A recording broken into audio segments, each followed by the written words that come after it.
लहर जाते ही कोरोना से हो रही म्यूकोरमाइकोसिस नामक खतरनाक बीमारी के केसेस अब बढ़ने शुरू हो गए हैं।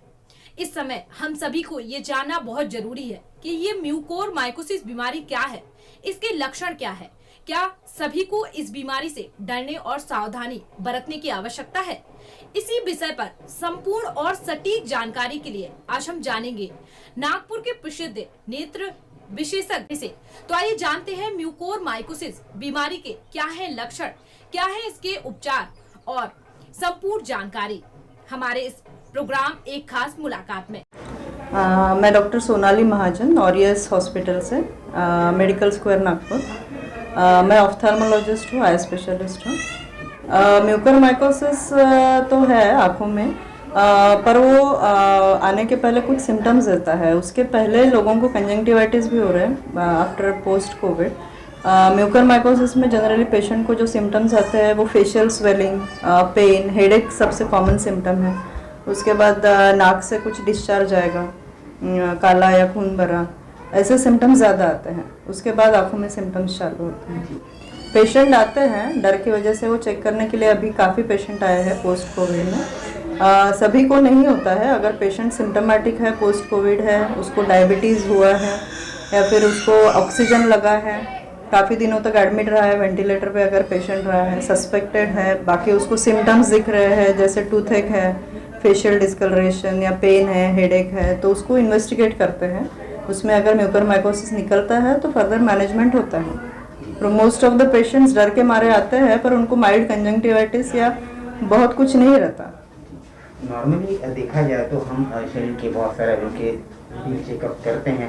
आंखों की तरफ बहुत हद तक के कोई ध्यान नहीं देता। जिसको आंखों की तकलीफ होती है वही सिर्फ चेकअप वगैरह ये सारी चीजें करते हैं। तो नॉर्मली एक आंखों को स्वस्थ रखने के लिए साल में या महीने में क्या रूटीन चेकअप जैसे बच्चों में है, हम लोग जनरली 5 साल के अगर बच्चे हो जाते हैं तो 5 साल में फर्स्ट चेकअप आई चेकअप करना चाहिए। उसमें अगर कुछ निकलता है, उनको चश्मे का नंबर है या कुछ है तो वो पहन सकते हैं। अगर ये नहीं पहनते हैं तो उनको इनकी आँखों की जो नज़र है आगे जाके कमज़ोर होती है, उसको एम्ब्लायपिया बोलते हैं। अगर एक ही आँख में नंबर है दूसरे में नहीं है तो वो आँख की नज़र कमज़ोर होती है। तो रिकमेंडेड फर्स्ट आई चेकअप जो है वो 5 ईयर्स में है। उसके बाद आप रूटीन चेकअप करते रहिए, हर साल में एक बार तो भी कम से कम करना चाहिए। और आफ्टर 40 ईयर्स सबको पास के लिए पढ़ने में तकलीफ होती है, तो फर्स्ट चेकअप आफ्टर 40 ईयर्स तो बहुत ज़रूरी है। और कुछ बीमारियाँ जो 40s में स्टार्ट होती है जैसे ग्लोकोमा है, या फिर अगर आपको डायबिटीज़ है, हाइपरटेंशन है, तो रेटिना चेकअप रिकमेंडेड रहता है। वो सब चीज़ें रूटीनली करते रहते हैं हर 6 महीने में। अगर हम ऑरियस हॉस्पिटल की अगर बात अगर करें तो ऑरियस हॉस्पिटल में आँखों से संबंधित व्याधियों के लिए कौन कौन सी फैसिलिटीज अवेलेबल है, क्या क्या? आँखों में हम मोतियाबिंद का ऑपरेशन होता है, काजबिंदु का ऑपरेशन होता है, टेरिजियम सर्जरी होती है, स्क्विंट अगर है बच्चों में वो होता है, लैसिक सर्जरी होती है, और बाकी रूटीन जो है फंडस एग्जामिनेशन है, लेंस कैलकुलेशन, वो सब चीज़ें रूटीनली होती हैं। छोटे बच्चों को लेकर, चश्मे को लेकर हर माता पिता हमेशा चिंतित होता है।